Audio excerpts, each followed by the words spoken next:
Hola, buenos días, buenas tardes y buenas noches. Bienvenidos y bienvenidas a esta nueva edición de NewsClick Cyber, el programa semanal dedicado a la tecnología, ciberseguridad e inteligencia artificial dirigido a todo el mundo de habla hispana. Desde Madrid realizamos este programa cada semana y damos un abrazo a las más de 110 medios de comunicación de televisión y de radio que los retransmiten desde el mar Mediterráneo hasta el Océano Pacífico, pasando por España, Argentina, Bolivia, Chile, Colombia, Estados Unidos y Perú. Hoy el equipo está formado a mi extrema izquierda por la voz profunda, don Rafa Tortajada. Hola, Rafa. ¿Qué pasa, Carlos? En este día primaveral había que venir a la radio. Exactamente.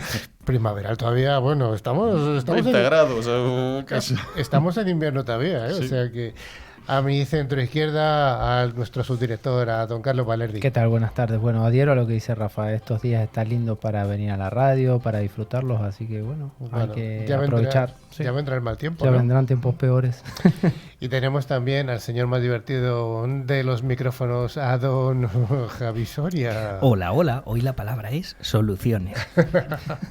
Finalmente estoy yo, Carlos Lillo, y os proponemos que nos acompañéis hasta el final del programa.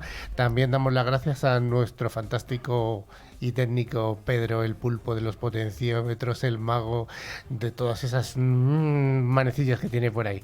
Y también damos la bienvenida a Israel de Besa, que va a estar al final del programa dentro de la entrevista. Muchas gracias por haber invitado a este programa. También damos un cordial saludo a toda la audiencia que nos sigue desde todos los países que hemos mencionado mientras que realizan cualquier tipo de actividad. Por ejemplo, intentar descifrar qué quiso decir Soria con la palabra soluciones o mirar cómo la aspiradora robot hace un plano de nuestra casa sin darnos cuenta. Durante toda la semana nos podéis seguir a través de las redes sociales, Twitter, LinkedIn o Facebook, o de nuestro email info@clickciber.com.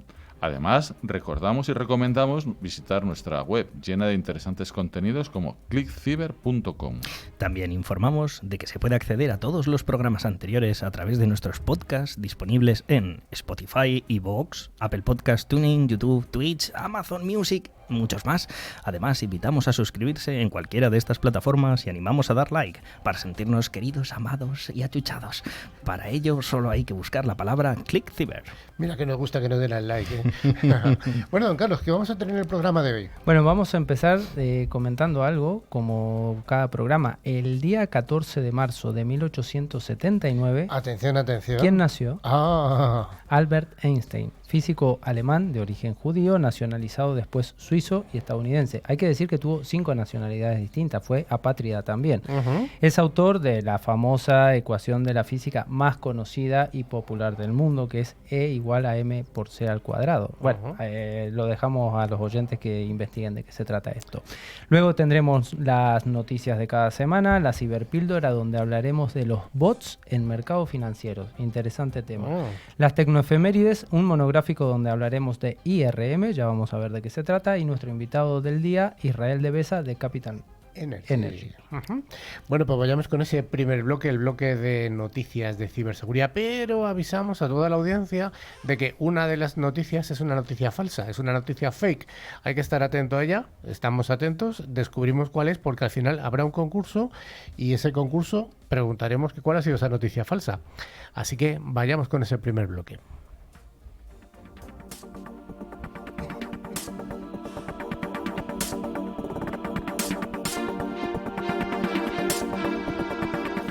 Todas las semanas damos las gracias a F5 por traernos esta sección de noticias y recordamos que F5 es una empresa de seguridad y servicios de aplicaciones multicloud comprometida con la creación de un mundo digital mejor que ayuda a proteger y optimizar todas las aplicaciones y API en cualquier lugar, en las instalaciones locales, en la nube o en los extremos. Y la primera de las noticias nos habla de que más de 2 millones de tarjetas de crédito y débito gratis. ¿Qué es esto? Así es, Carlos. Biden Cash, qué nombre más raro, ¿no?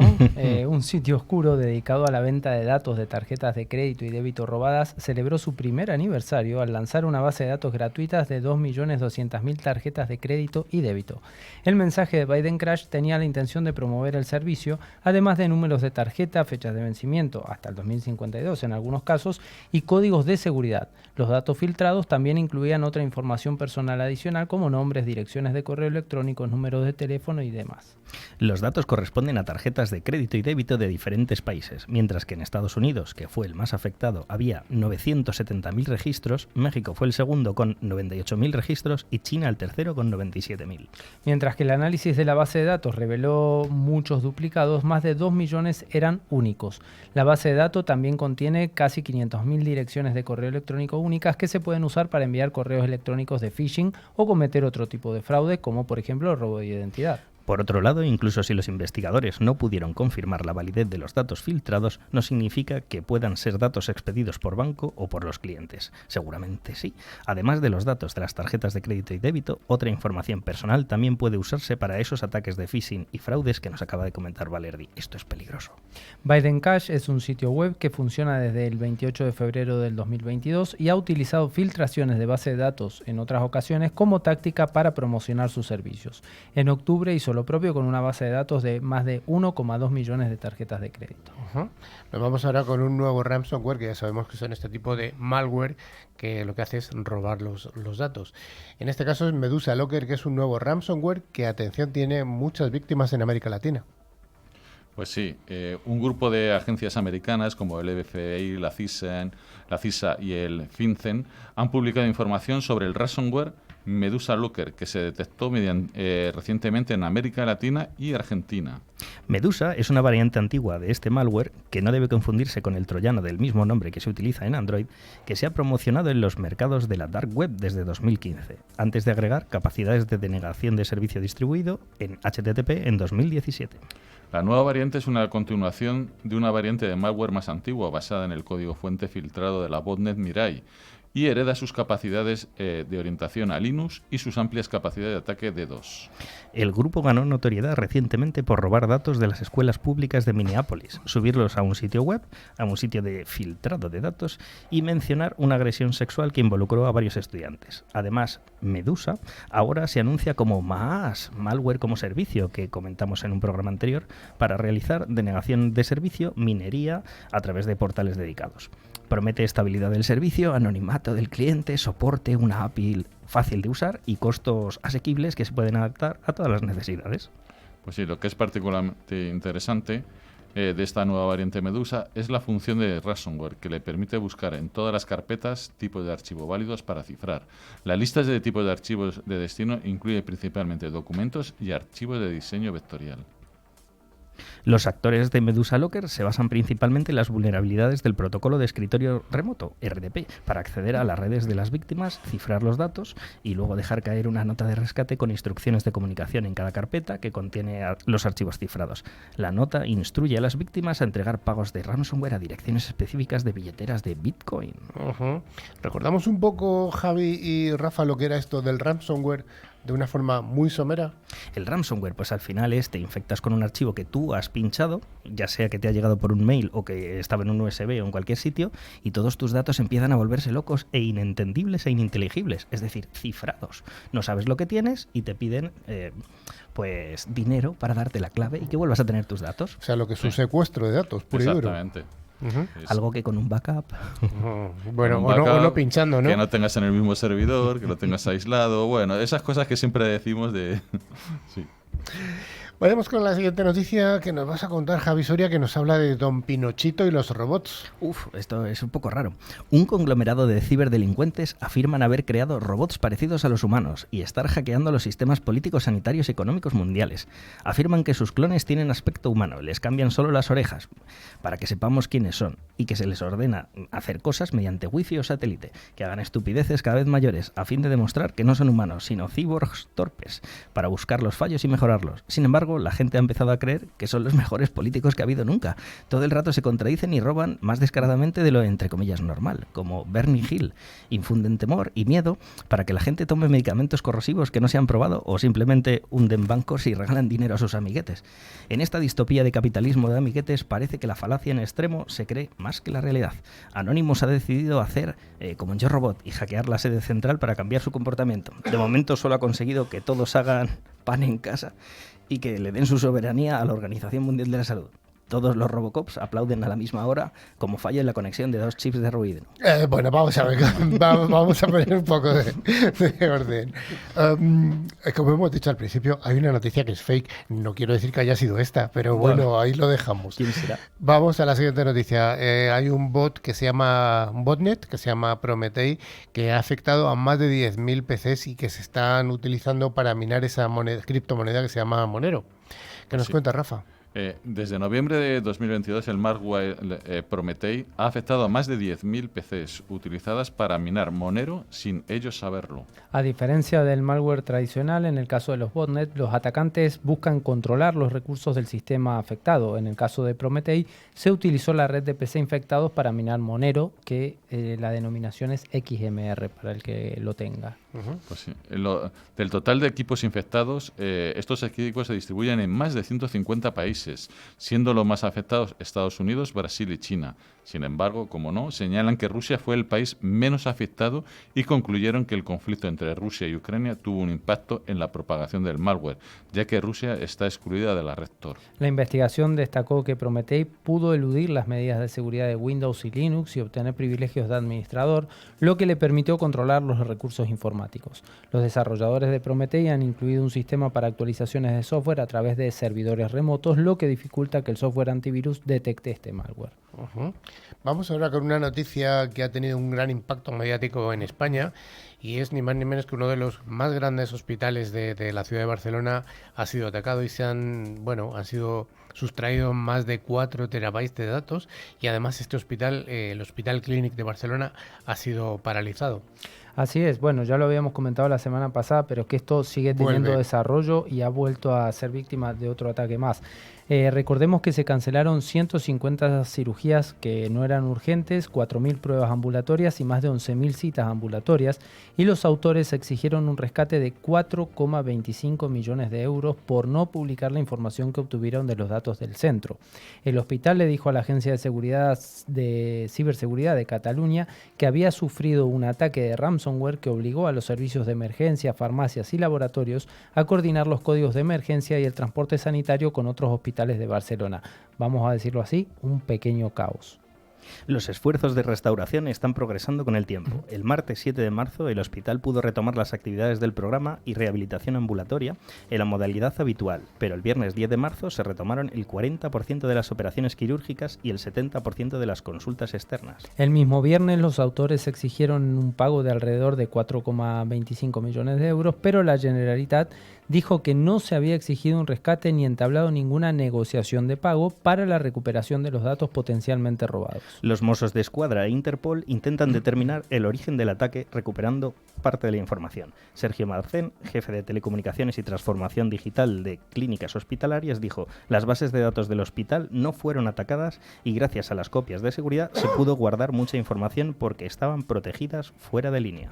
Bien, ¿y qué se está haciendo como protección ante este tipo de ataques? Pues la Agencia de Ciberseguridad de Cataluña trabaja en un protocolo dirigido a los trabajadores del Clínic y a otros hospitales para que no se vuelvan a repetir este tipo de incidentes. Siempre a tiempo, ¿no? Siempre a tiempo, un poquito después, siempre va la policía detrás de los delincuentes, nunca va antes.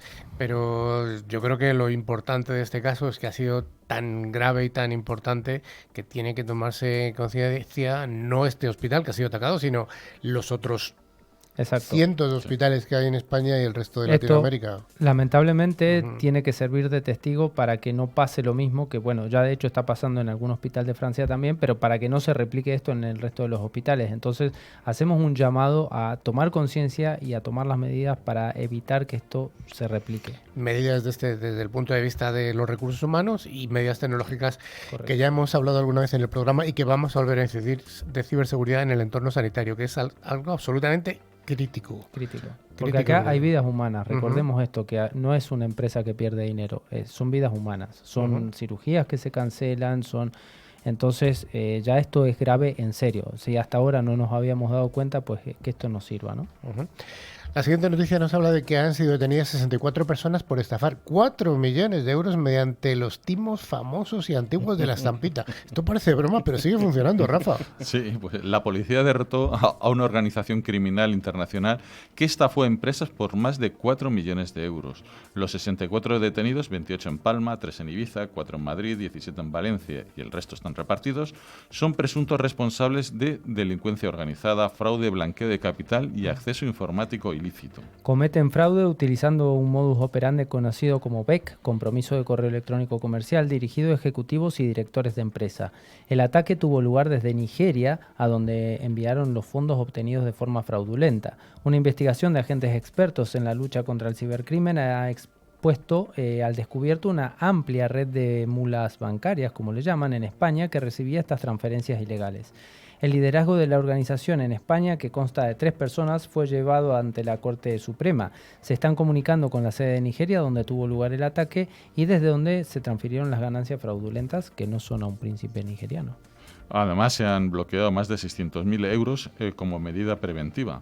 El tipo de delito utilizado por las redes delictivas se conoce como compromiso de correo electrónico comercial, como bien ha dicho antes Carlos. ¿Y esto en qué consiste?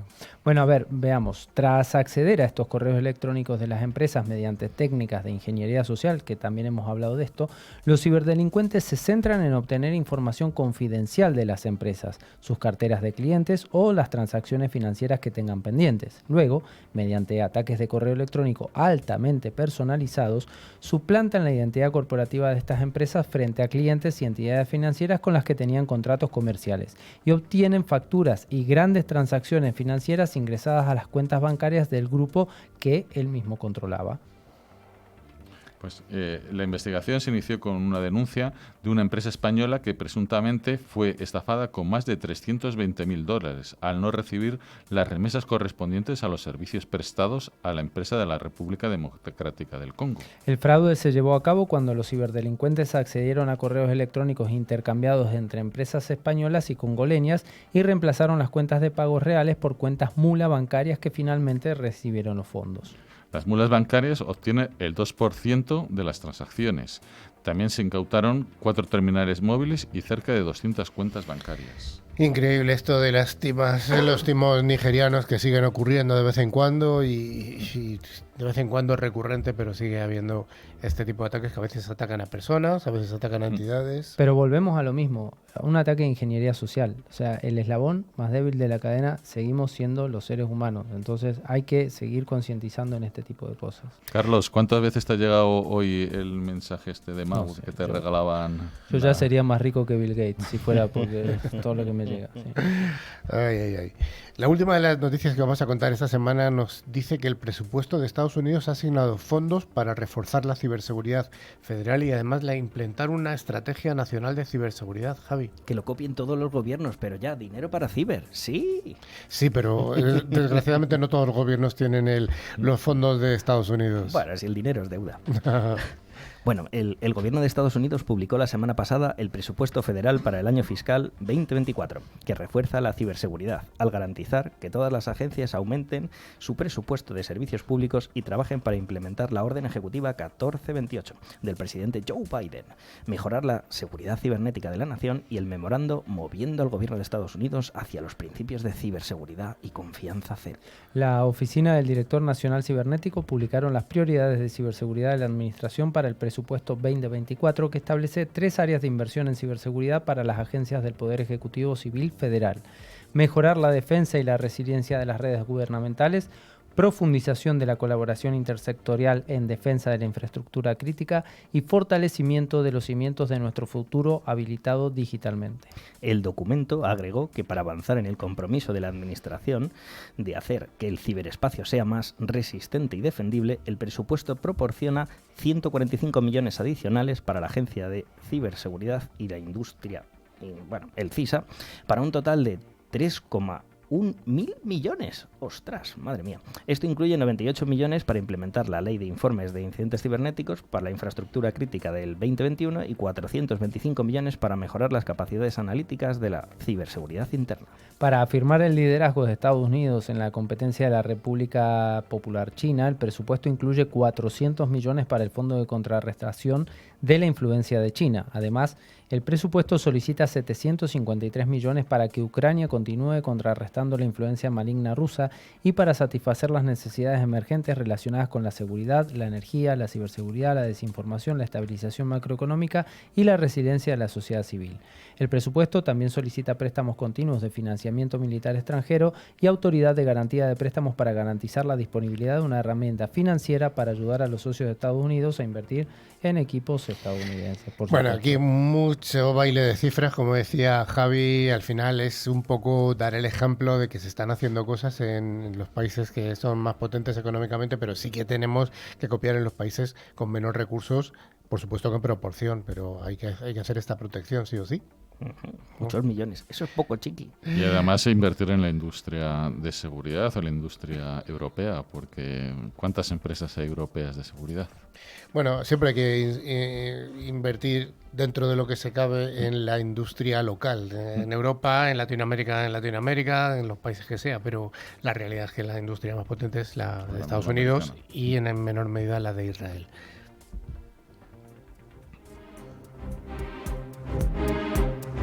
NewsClick Cyber es el programa semanal líder en la radiodifusión en español. Si quieres estar al día de las novedades, escuchar nuestras ciberpíldoras y a los responsables de grandes empresas, escucha NewsClick Cyber.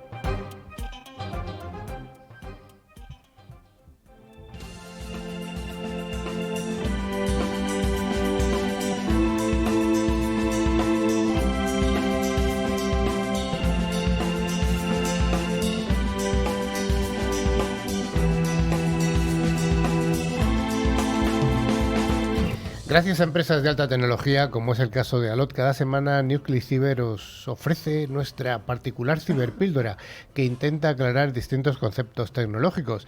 Recordamos que Allot es la solución tecnológica que asegura el rendimiento de las aplicaciones más importantes. Y hoy nuestra ciberpíldora va a tratar de qué es el Trading Bot, cómo funciona. Esta herramienta automática de trading existe desde hace ya muchos años en el mercado de valores. Sin embargo, hay tres factores que han hecho que en los años más recientes hayamos visto realmente una explosión de estos trading bots. ¿Cuáles serían estos tres factores, Javi? El tremendo avance del desarrollo de software que permite mejorar las herramientas de trading automático, la democratización del acceso a los mercados de valores, que facilitó que millones de personas desde cualquier lugar del mundo puedan invertir en bolsa con solo tener internet, el avance de las criptomonedas, cuya cotización extremadamente volátil ha proporcionado la inversión mediante bots automáticos. Carlos, ¿cuál sería la primera sugerencia sobre esto de Trading Bot? Bueno, a ver, si queremos hacer trading con un bot, que es un robot automatizado, que abra y cierre operaciones en nuestra cuenta sin necesidad de nuestra intervención, deberíamos echar un vistazo primero a lo que se llama copy trading. Solo tenemos que seleccionar a los mejores inversores de una plataforma y este bot replicará todas las operaciones en nuestra cuenta. Una solución perfecta para aquellos que comienzan a invertir o tienen poco conocimiento. Pero vamos a ir un poco más a lo profundo de esto. Bueno, y también todo con precaución, porque esto de copiar a alguien sin saber cómo va a funcionar, tengamos un poquito de precaución. Bien. Rafa, ¿qué es un bot de trading? Bueno, pues el Trading Bot, robot inversor o robot comerciante, es un software que ejecuta operaciones de trading, que son básicamente compras y ventas, en un determinado mercado de valores, de acuerdo con parámetros preestablecidos por un ser humano. Funciona de esta manera, complementando y potenciando al trader profesional, o no, como veremos luego, ya que hay bots para inversores principiantes también. Para poder llevar a cabo las tareas, el robot requiere de información del mercado que solicita a la plataforma del broker o casa de cambio, como precios, indicadores técnicos, estimaciones, etc. Luego los procesa mediante un algoritmo propio y ejecuta la decisión para la que fue programado. El robot es un apoyo para el ser humano. Se desempeña como un brazo extensivo del trader cuando éste no puede concretar la operación y lo hace siempre en función de lo que se le haya pedido. Esto hay que dejarlo claro, es decir, cargado al momento de configurar este bot. De todas maneras, y como profundizaremos más adelante, hay diferentes tipos de trading bots en el mercado con distintas metodologías de operación. Veamos primero el funcionamiento general y luego vamos a entrar en los casos más específicos. Efectivamente, vamos a empezar por el principio. ¿Cómo funciona un bot de trading, Javi?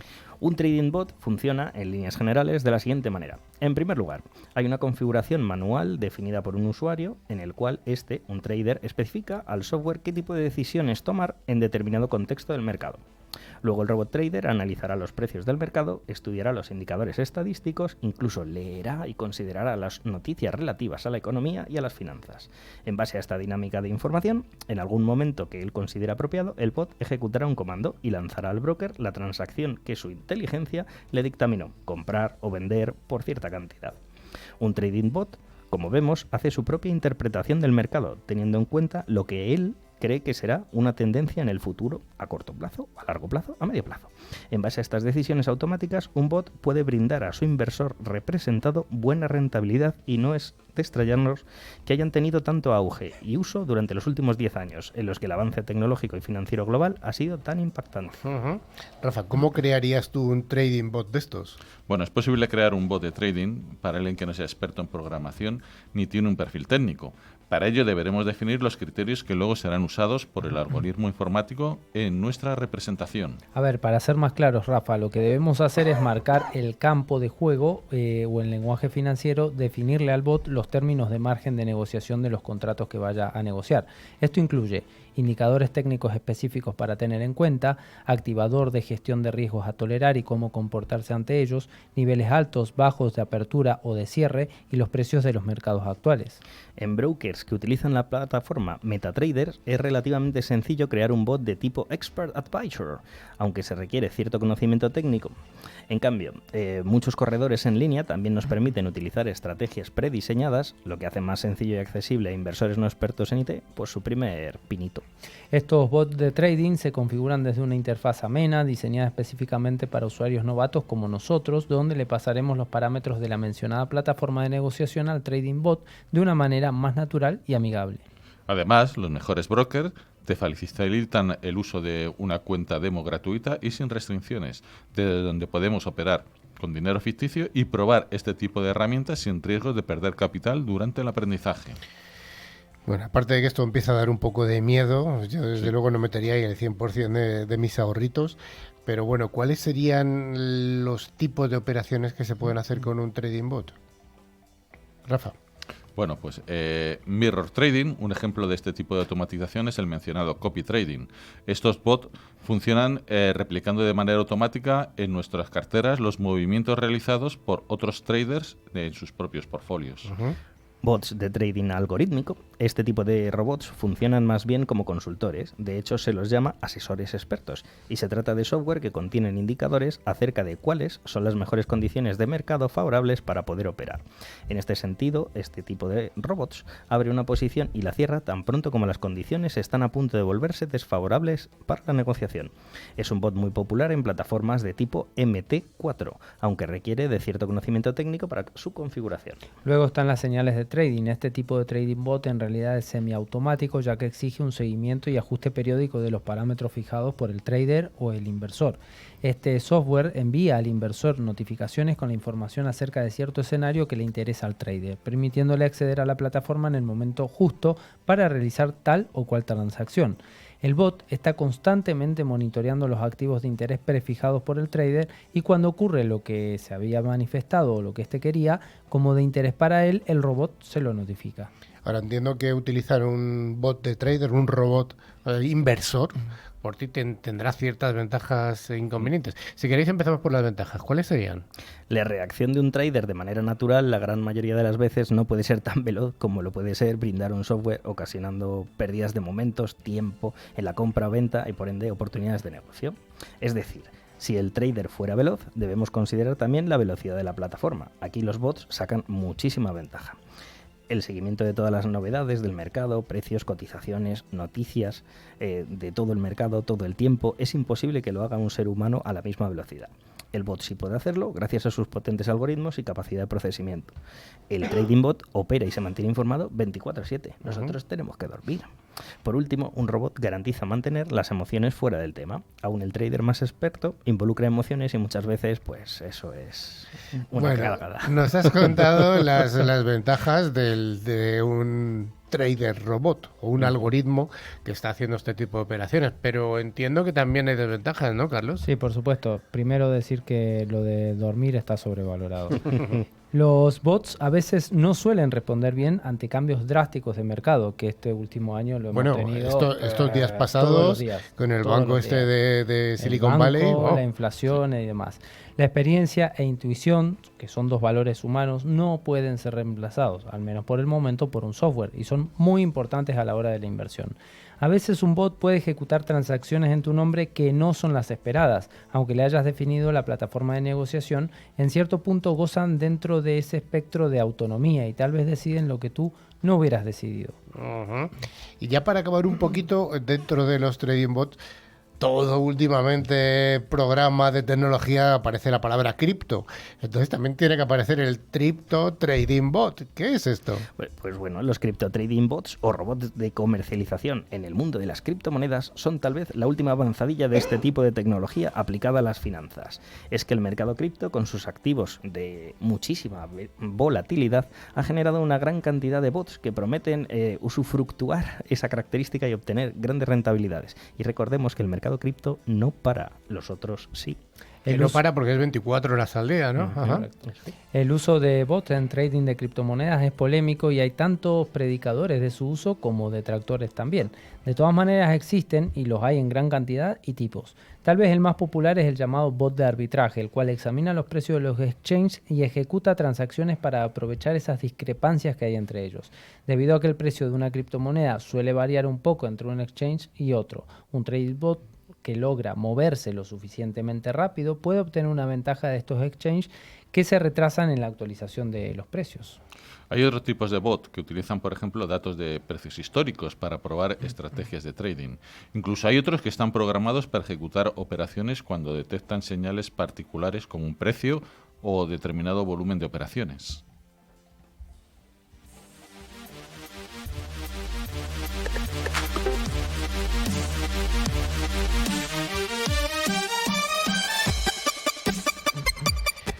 Como en todos los ámbitos, en la tecnología, en la ciberseguridad, en la inteligencia artificial, todos los días pasan cosas importantes y es por eso que hoy vamos a recordar algunas de ellas ocurridas en una semana como esta, pero ya de hace tiempo.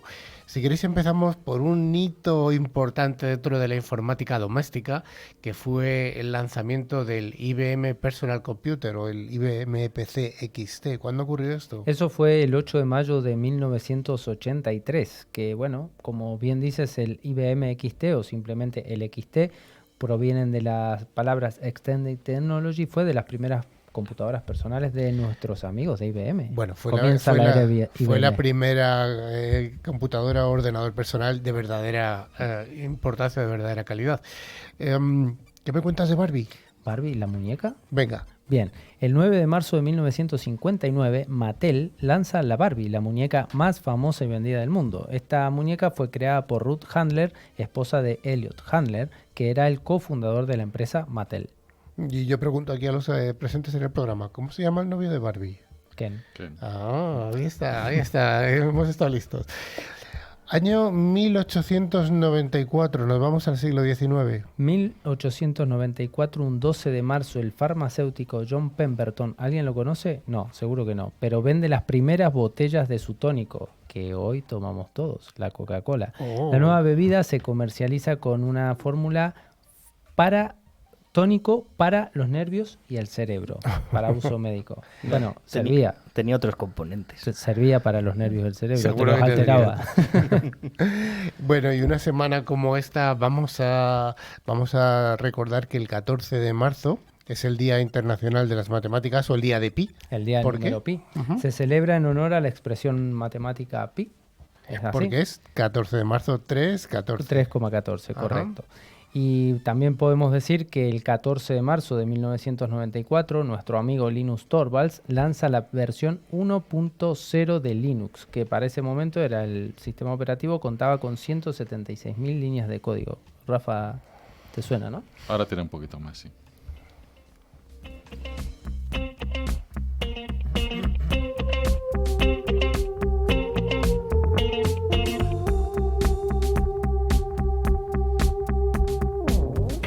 La firma de ciberseguridad Forcepoint es la encargada de traernos cada semana nuestro monográfico.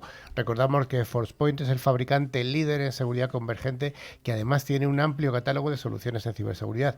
Y hoy vamos a hablar de algo que ya ha venido por aquí al programa alguna ocasión, que es el IRM, el Information Rights Management. ¿Qué es esto, Rafa? Pues la gestión de derechos de la información, traducido literalmente.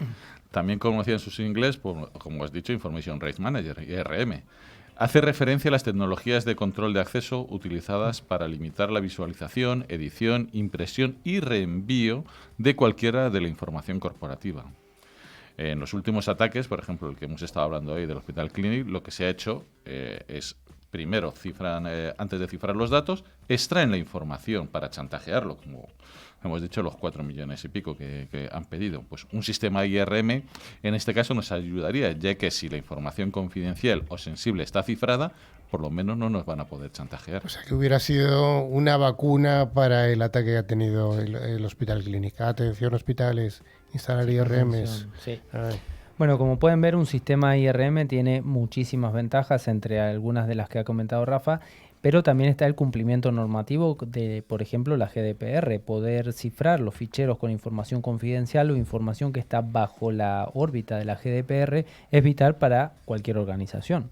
Tener control de quién accede, desde dónde, cuándo accede y a qué es importantísimo para que no se produzcan fugas de información y estas sean malintencionadas o por pérdida. Por ejemplo, un USB, un envío de un mail con remitente erróneo, todo esto hace que perdamos información de nuestro control. A una solución IRM le debemos pedir que permita proteger la documentación confidencial corporativa allí donde se encuentre, bien sea en el puesto de trabajo de los usuarios, en la red corporativa, en la red de un socio, en la nube o en cualquier punto. Incluso una vez que el documento haya sido enviado, compartido y esté fuera del control del departamento de IT. Un IRM, como cualquier otra pieza dentro de la seguridad corporativa, debe poder integrarse con otras soluciones. En el caso de un IRM puede ser un DLP y un sistema de clasificación de la información. Vale, ¿y habría una integración sencilla entre un IRM y una solución de DLP? Pues sí, un DLP permite o no realizar ciertas acciones con la información, como enviarla por cualquier método, copiarla a cualquier sistema.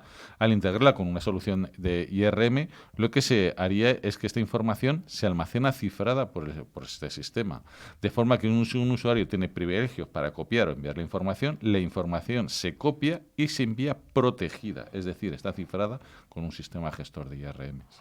La información que circula por la información, incluso por la red, al usarse sistemas de DLP en red, esta iría siempre protegida y deberá tener los mecanismos de integración que permita a un sistema DLP en red descifrarla, ver si se manda cierta información, por ejemplo, datos de DNI, tarjetas de crédito o información marcada como confidencial por la empresa y una vez analizada que se vuelva a proteger con el cifrado. La integración con sistemas de clasificación lo que nos permitirá es ayudar a la organización a encontrar la información relevante en los múltiples sistemas repartidos por toda la organización.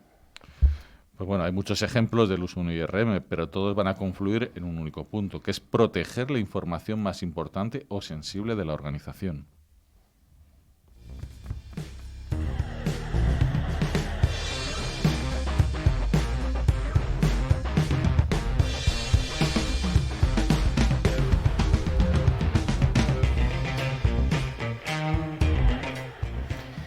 Como decíamos al principio, tenemos el placer de tener aquí en el estudio a Israel Devesa, que es el responsable de estos temas de seguridad en Capital Energy. Correcto. Soy el CEO de Capital Energy y bueno, encantado de estar aquí con vosotros pasando la tarde. Bueno, cuéntanos un poquito, ¿qué es esto de Capital Energy? Bueno, Capital Energy, lo que decimos, se nos conoce principalmente por ser el patrocinador del Atlético de Madrid. Eso es importante. Esto es muy importante para la gente que sois del Atlético de Madrid, pero principalmente, digamos, un poco, somos una utility que está en toda la cadena de valor de una energía. Para simplificarlo y dar un poco de perspectiva y que la gente entienda que es una utility, en general la cadena de valor empieza en la promoción, que es identificar dónde, digamos, se van a colocar los parques eólicos fotovoltaicos, en este caso de energías renovables. Luego está la propia construcción, a partir de ahí empieza la operación, el mantenimiento y la generación de la energía que nos llega a todos a nuestras casas. Luego estaría toda la parte de gestión de la energía que habéis hablado de los trade, que es la compra y venta de energía digamos, del sector eléctrico, digamos, un poco español, y luego finalmente la comercialización. Habría dos partes también en el sector que no, digamos, que son regulados, que es el transporte y la distribución, ¿no? Esto es muy importante porque en España no se sabe muy bien que la distribuidora o las distribuidoras, que son las que nos tocan en nuestra casa, son las que nos llevan directamente la energía a nuestras casas, y nunca nos va a faltar energía, digamos, tal como está constituido el sistema eléctrico. Si a ti te ha tocado la que sea la distribuidora, eso no va a cambiar en tu vida mientras estés en esa residencia. Bueno, eso es cierto, porque yo no recuerdo... De cuando era pequeñito sí que me acuerdo que de vez en cuando que nos quedábamos en casa sin luz, ¿no? O si se han fundido los plomos, eso que decía mi padre, eso ¿no? Ha cambiado un poco. Pero ya hace muchos años que no se va la luz en una casa, no sé, que sea por una avería gorda.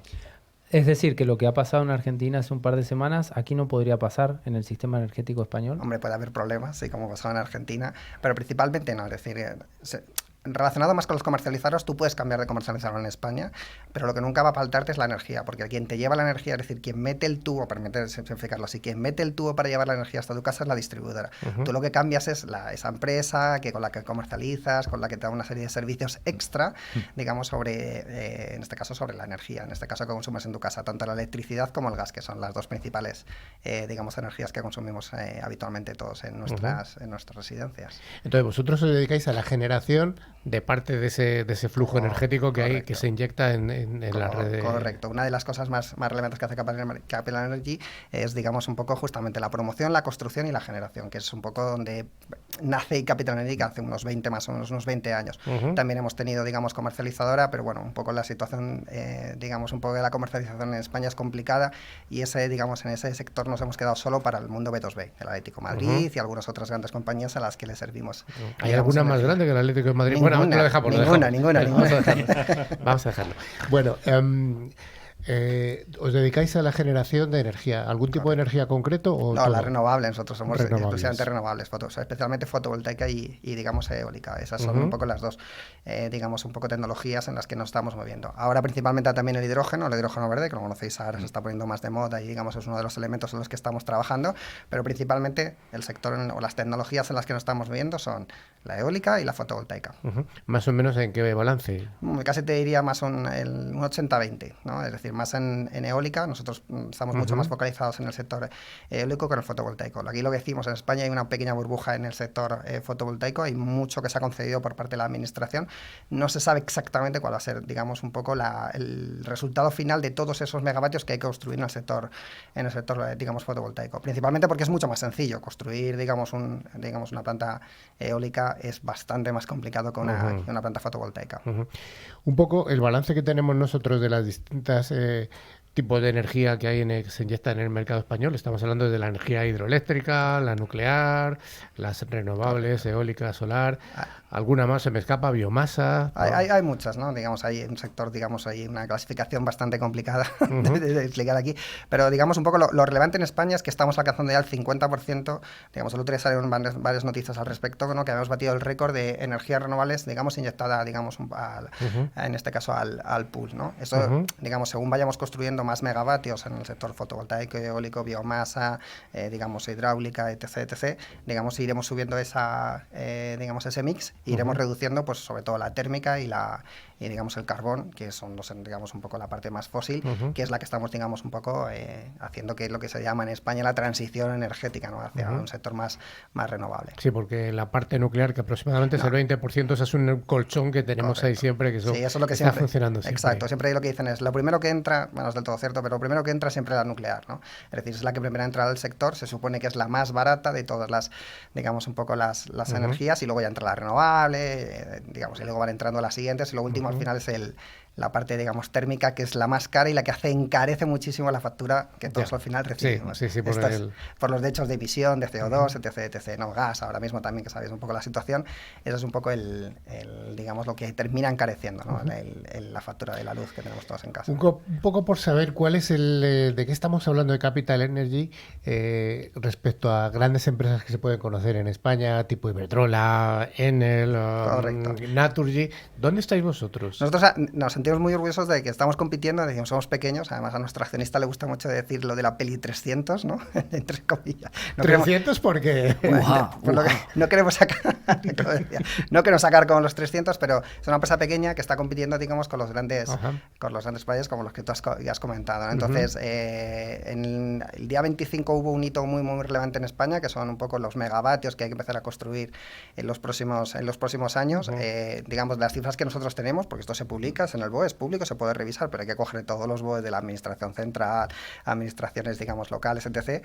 Ahí digamos, un poco digamos, los resultados que nosotros tenemos es que principalmente nosotros somos, por decirlo, casi el primero o el segundo dentro del sector energético español, que por tanto tenemos que construir una serie de megavatios que son relativamente elevados. Estamos hablando casi de 5 gigavatios, lo que tenemos que construir en los próximos años, que es una burrada para un país de 300 personas.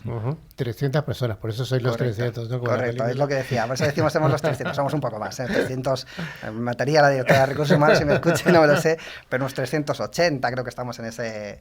300 es un número muy redondo. Pero 300 les gusta mucho, de verdad, porque a nuestro accionista le encanta decir que somos 300 con el objetivo un poco de estar ahí, digamos, un poco compitiendo con los grandes players, Iberdrola, Endesa, etc. Vamos a ir un poquito a la parte que nos compete, ¿no?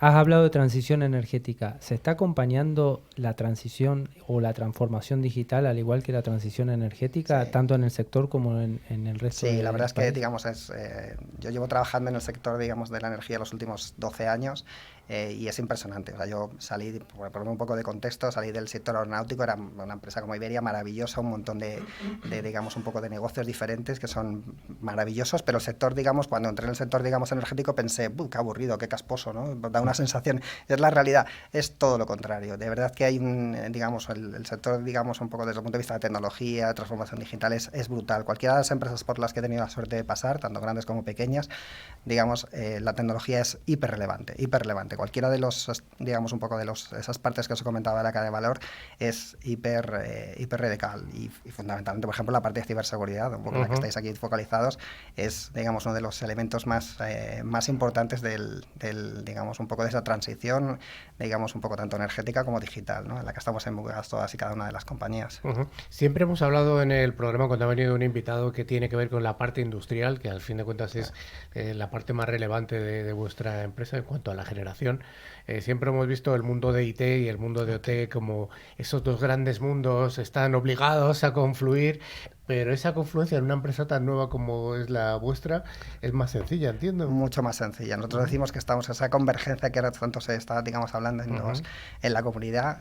La convergencia IT-OT para nosotros es mucho más sencillo. Nosotros, por ejemplo, no tenemos dos equipos de tecnología, ¿no? Habitualmente las grandes compañías en las que yo he vivido, los equipos de IoT y OT están completamente separados y además tienen políticas estratégicas diferentes. Desde empezar, la nube, ya está. La primera, digamos, un poco en la que ya a la que te enfrentas. Los equipos industriales no quieren hablar de la nube. Esto es una realidad que podemos discutir lo que queráis, pero en general no se quiere hablar de ese mundo y los equipos de IT directamente te empujan a la nube, quieras o no quieras. Digamos un poco la dinámica que tienen todas las compañías ir a la nube en el mundo IT. Entonces nosotros ese problema, digamos un poco, vamos a decir, o ese reto no lo tenemos, somos convergentes en ese punto de vista. Convergentes nativos, ¿no? Exacto. Otra cosilla que hemos hablado en el programa de esos trading bot que está orientado a las inversiones en vuestro sector de la energía, supongo que tendréis también algún tipo de robots de estos para saber cuándo se arranca una central o no en función de cuál es el precio. Ahí lo que decía, hay una parte de la cadena de valor que se llama la parte de gestión de la energía, que como digo yo, que es una moneda con dos caras. Si tú eres una empresa, digamos, de generación, en este caso me da igual que sea, renovable o de la tecnología que tengas, tienes que intentar colocar en el mercado la energía y ganar el máximo dinero posible, ¿no? Entonces ahí, como decías, en esa parte de trade tengo que buscar qué mercado, de los muchos mercados que tiene, digamos, el sector energético español, cómo colocar esa energía, digamos, para maximizar un poco los beneficios. Si soy una comercializadora, a la cual nos lleva a nosotros, como decíamos antes, que se supone que tiene que suministrarte la energía, aunque ya hemos comentado que la lleva la distribuidora, tengo que comprar la energía para mis clientes y tengo que saber cuál es la energía total que van a consumir mis clientes. Entonces, cuando voy al mercado, en este caso a comprarla, digamos lo que se llama el pool, tengo que saber exactamente cuál es esa energía. Entonces, como veis, es un mercado de trade, porque se llama así, es de trade. Tengo que saber cómo tengo que vender la energía y tengo que saber cómo tengo que comprarla. Y hay todo el tema de lo que estáis comentando antes, de inteligencia artificial, bots y demás, todas las compañías, da igual al invitado que traigas aquí, de cualquiera de las compañías, se trabaja muchísimo en eso, en buscar maximizar, digamos, un poco en esos beneficios, tanto de compra y venta. También te quería preguntar por la importancia que tiene este cifrado de la información. Entiendo que en la parte de comunicación con el pool, por supuesto que no sé si con qué otros entes tenéis comunicación, pero... Bueno, ahí hay bastantes... en la parte industrial siempre decimos que no es tanto, digamos, el cifrado de la información. En la parte industrial lo que se busca, los ataques que hay, digamos, desde el punto de vista de ciberseguridad, son más la indisponibilidad del servicio. Es decir, lo que han intentado hacer en el hospital no solo buscan, ahí es el doble, buscan el robo de información, pero también la indisponibilidad del servicio. En el caso de la parte de industria, conocéis Vestas, lo que le pasó hace tiempo, y podría decir algunas otras compañías que han tenido parada la producción, ¿no? Y ese es el objetivo de digamos, un poco de la parte de attackers, es indisponibilizar el servicio.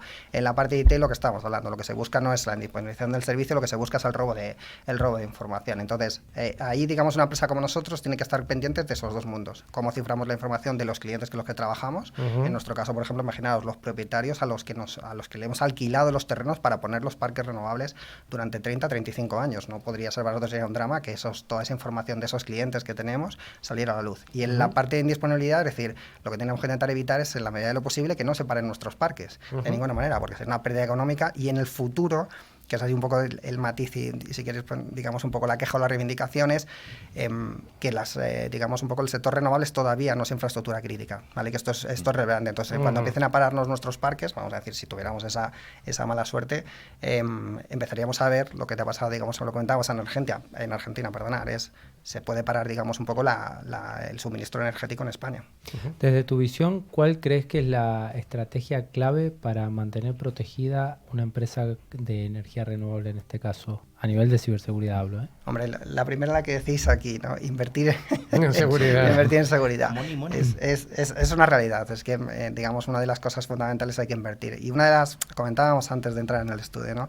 Es decir, hay que perder un poco el miedo a que grandes compañías que sabemos que tienen mucho dinero, estáis comentando, ¿no? Pues empresas que no vamos a nombrar, tienen muchísimo dinero y pueden invertir. Pero empresas más pequeñas, del tamaño nuestro, incluso más, los nuevos modelos que están flexibilizando proveedores, garantizan que puedas dedicarte, digamos, a ciberseguridad y tener una ciberseguridad, digamos, vamos a decir, rigurosa para enfrentarte a los retos que tenemos a día de hoy. Yo creo que esa democratización, digamos, que ha habido en otros ambientes, cloud, data, también se puede decir a día de hoy en el ámbito de la ciberseguridad. Por ejemplo, nosotros no tenemos un CISO como tal, es decir, contratar un CISO no especialmente, hay muchísimos y buenos en la compañía. Con los nuevos modelos de CISO as a Service, Virtual CISO, estos nuevos modelos, digamos, hacen empresas como nosotros que tengamos a nuestra disposición equipos muy potentes, de cualquiera de las empresas que hay en el mercado, y poder invertir en ciberseguridad. Yo creo que eso es muy, muy, muy relevante. Oye, ya para acabar, Israel, sí que me gustaría preguntarte ¿cuál es el mayor reto en el que te vas a enfrentar el próximo año? Tecnológico, por supuesto. Bueno, hay muchos, la verdad. Elige uno, venga. Bueno, principalmente es, digamos, un poco todo lo relacionado con la construcción. Es decir, como os he comentado anteriormente, la etapa, digamos, que tiene capital añadido dentro de la compañía nos han concedido, digamos, 5 gigas o casi 5 gigas desde el punto de vista de construcción. Entonces, ahí lo que tenemos que buscar es cómo acelerar nuestro negocio para que esos 5 gigas se construyan. Y ahí hacerlo seguro, que no tengamos ninguna indisponibilidad al respecto y que la construcción, digamos, un poco no se paralice por temas de ciberseguridad. Muchas gracias, Israel de Besa, CEO de Capital Energy. Capital Energy, una de las empresas que patrocina uno de los equipos de fútbol más importantes del mundo. Pues hasta ahí.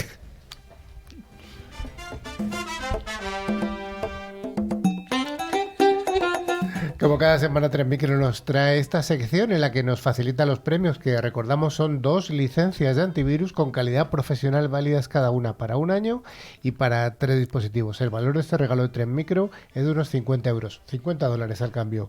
Y la licencia de 3Micro se puede instalar en 3 dispositivos, que puede ser PC, Mac, tablet, móviles, etcétera, etcétera.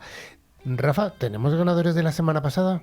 Pues sí, Carlos. 2 ganadores, que es Ramón Rupérez de Madrid, en España, y Katy Sáez de La Paz, Bolivia.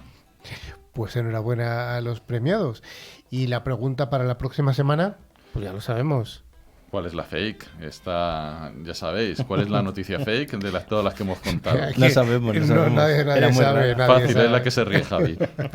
¿Y cómo se puede concursar? Pues para participar, enviarnos a un email a info@clickciber.com indicando tu nombre y tu localidad. Pues ya sé que sí, News ClickCiber está llegando a su final. Pero antes de despedirnos, os recordamos que el IRM es como los padres de los adolescentes que gestionan toda su información. Anda, déjate.